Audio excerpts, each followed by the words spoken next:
Party کا تھا. میں اگر میری قوت تھی لوگوں کو نکالنے کی تو وہ میں اپنے لیے تو نہیں نکالتا تھا, پارٹی کے لیے نکالتا تھا. اور جب بھی کوئی احتجاج آتا تھا میں چیخ چیخ کے ذمہ داریاں مانگتا تھا, نہیں ملتی تھی. تو لہٰذا میں اب اسی پہ خوش ہوں. ہاں البتہ نوبت یہاں تک آ گئی تھی کہ جناب کسی نے کہا کہ جی ہم نے نکال دیا. کیوں نکالا؟ یعنی یہ اتنا جھوٹ گڑا گیا. ایک پنجاب کے ایم پی اے نے خان کو بتایا کہ جناب انہوں نے آپ کو اور بی بی صاحبہ کو گالی دی ہے.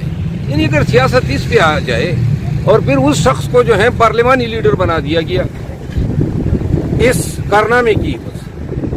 تو جب میں خان کے پاس گیا تو میں نے کہا یہ کوئی سیاست ہے؟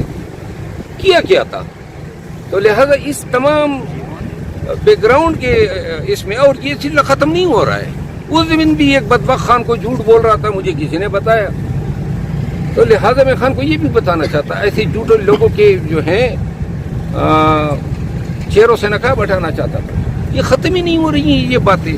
وہ کم بختو میری غیبت کرتے ہو, جاؤ نون کے پیچھے لگ جاؤ اسٹیبلشمنٹ کا ذکر کرو, وہ تم لوگوں کو میں ہی نظر آتا ہوں. اچھا شرد الورما صاحب یہ بتائیے گا کہ جیسے آپ نے ابھی ذمہ داری کی بات کی, بڑی مشکل ٹائم میں آپ نے پی ٹی اے کو موبلائز کیا, لوگوں کو موبلائز کیا, آپ نے ذمہ داریاں اٹھائیں. لوگ اکثر گلہ کرتے ہوئے نظر آ رہے ہیں, سوشل میڈیا پہ کیمپینس چلائی جا رہی ہیں باقاعدہ کہ 26 نومبر کی رات گولیاں چلی, اس وقت کوئی بھی نظر نہیں آیا ڈی چوک میں. حالانکہ آپ کا ایک دبنگ رول تھا, دبنگ کردار تھا, آپ مشکل ٹائم پہ کھڑے ہوئے تھے, تو وہ بھی کارکنان کے لیے مشکل ٹائم تھا. تو شکوہ کیا جا رہا ہے, کیا کہیں گے آپ ادھر تھے یا نہیں تھے اس پہ موجود؟ نہیں, آپ لوگ تھے تو آپ لوگوں نے مجھے دیکھا ہوگا. میں موجود تھا ڈی چوک پہ, اور ڈی چوک میں علی امین خان, بشرا بی بی اور عمر ایوب خان ہم اکٹھے جو ہیں, ہم نے یہ اسلام آباد کو میں نے وہاں پہ جوائن کیا کراچی کمنی کے پاس, اور یہی میرا رول تھا. مجھے بتایا گیا تھا کہ جب ہم اسلام آباد پہنچے تو آپ نے ہمیں جوائن کرنا ہے. علی امین خان سے آپ پوچھ لیں. تو میں نے ان کو جوائن کیا. پھر انہوں نے مجھے ڈیوٹی دی کہ آپ آگے جائیں, ورکر کو ڈی چوک جانے سے روکیں. عمر ایوب خان اور علی امین خان نے, میں آگے گیا وہاں چائنا چوک کے پاس, میں نے لوگوں کو روکا.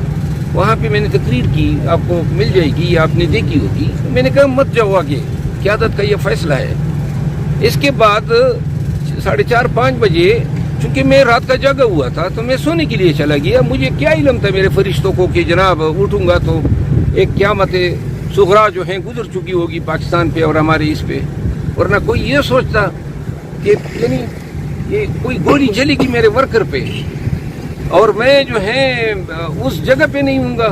خدا کی قسم آج بھی افسوس ہوتا ہے کہ کاش ہم نیند کے لیے نہ جاتے, لیکن اگر گولی چلتی یہ دنیا دیکھتی کہ نہ ہم میدان سے بھاگنے والے ہیں, اور بے شک مار دیتے. ویسی بھی تو زندگی بڑی اٹھن آمیز ہو چکی ہے, کیا اس میں رہ گیا ہے؟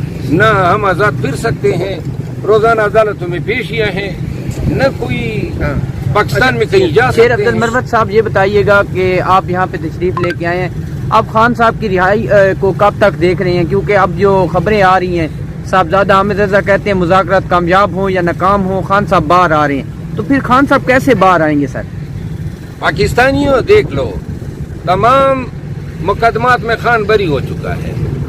اور توشہ خانہ آیا, جب توشہ خانہ میں جو ہائی کورٹ میں بریت کی درخواست جو ہے وہ ارگو ہونے لگی تو نیچے سائفر کیس میں سزا ہو گئی. سائفر میں جب بریت آنے لگی تھی تو عدت میں سزا ہو گئی. عدت میں یہ سلسلہ ہے جو چل رہا ہے. ابھی خان جو ہے اس کا فیصلہ مؤخر ہو رہا ہے. یہ انصاف نہیں ہے. اگر آپ نے ایک ملزم کو پکڑنا ہے تو اگر اس کے خلاف 3,000 کیسز ہے, سب میں آپ نے یکمشت پکڑنا ہے. یہ نہیں ہو سکتا ہے کہ وہ 3,000 میں اپنی باری کا انتظار کرے گا, پہلے آپ ایک میں پکڑیں گے پھر دوسرے میں پکڑیں گے. یہ یہاں پہ نا انصافی ہو رہی ہے.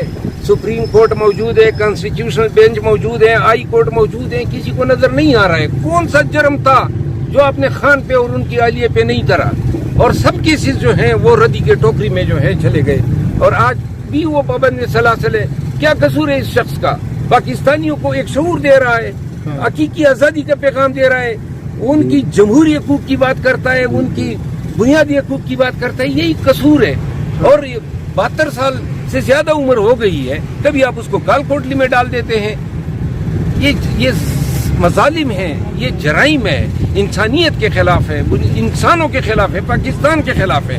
جب اس کی پارٹی جلوس کرنے آ جاتی ہیں تو اپنے حق کے لوگوں پہ گولیاں چلا دیتے ہیں. شیر افضل مروت صاحب, اگر یہ مذاکرات جو حکومت اور پی ٹی آئی کے مابین ہو رہے ہیں, اگر یہ ناکام ہو جاتے ہیں, ڈیڈ لاک اس وقت بھی اس پہ موجود ہے, تو کیا اس کے بعد مستقبل دیکھ رہے ہیں؟ کیا کوئی ایک اور لانگ مارچ کا انتظار ہو رہا ہے, لانگ مارچ کی تیاری ہو رہی ہے؟ اور اگر ہوگا ہم تو پھر ان کو مشورہ دیں گے کہ ہمیں فائرنگ اسکواڈ کے آگے کھڑا کر دے, مار دے ہمیں.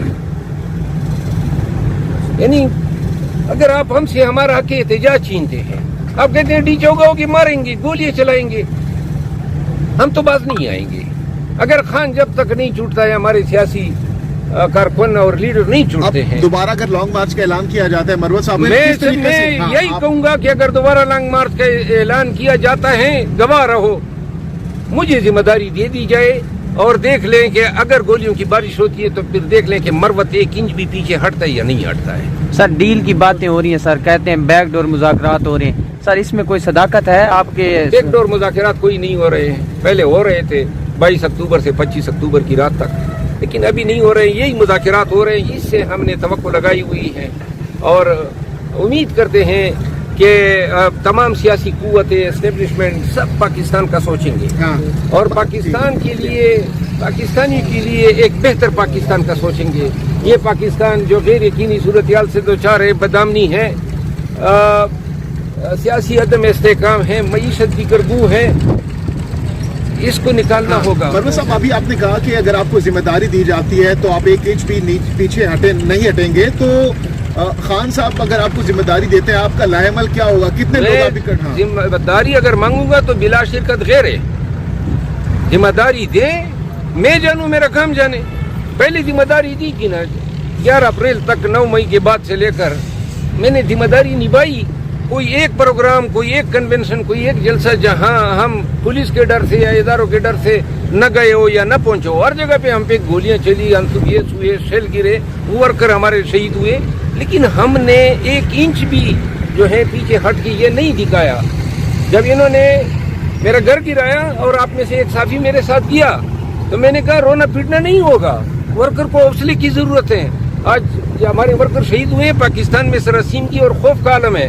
پاکستانیوں کو بتانا چاہتا ہوں کہ خوف کو شکست دینی ہے. بے شک ایک دفعہ ہو گیا, ہم نے مار کھا لی, دوبارہ جو ہے یہ گولیاں چلاتی ہوئی 20 دفعہ سوچیں گے, کیونکہ پوری دنیا میں پاکستان